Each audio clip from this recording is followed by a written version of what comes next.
Yeah. Drugs. No matter where you are in the world, they usually have a stigma attached to them. Some of them are even used as medicine, yet others are abused just for the high. Then, there are some that can help you view the world in a different way. Drugs that can open you up to things you never even dreamed of seeing before. Things that only a handful of people have had the opportunity to see in their life. One drug notable for this is dimethyltryptamine, or DMT for short.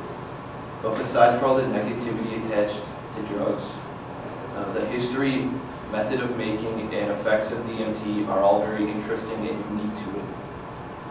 To begin with the history of dimethyltryptamine, it was first discovered by a chemist named Richard Helmuth Friedrich Mansky in 1931.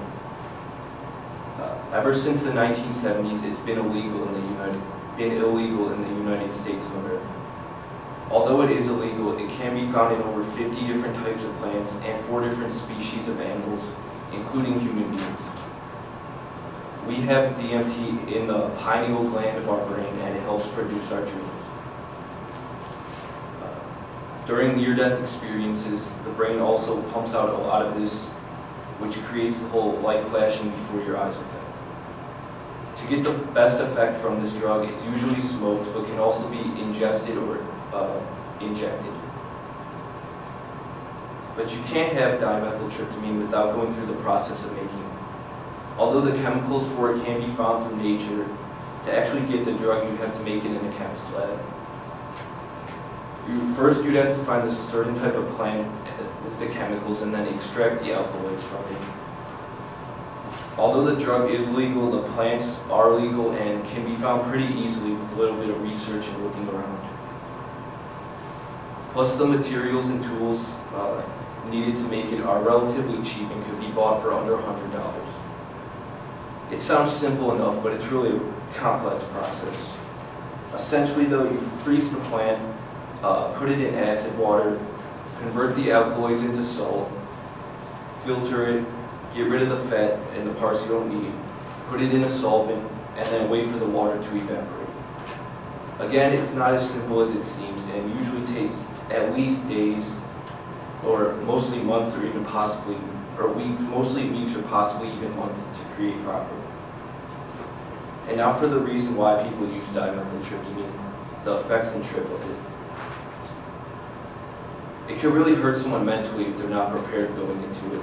The best ways to prepare are thinking positive before you're about to do it, and doing different hallucinogenic drugs in the past, such as mushrooms or LSD, so you know what visualizing and hallucinating feels like, although those drugs are not nearly as powerful.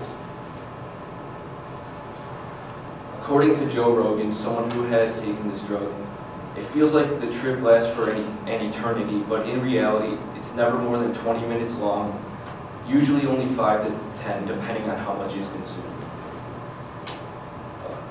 Once you awake from the trip of this drug, you immediately start forgetting everything that happened as if it was a dream.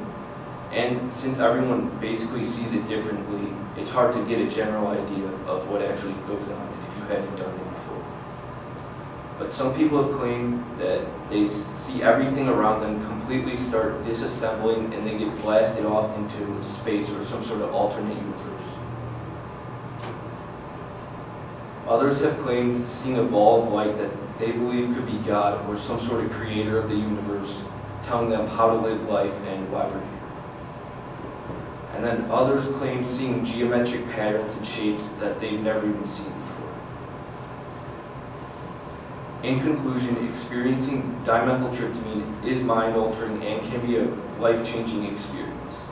It is a less common drug than others, but it is very potent and effective.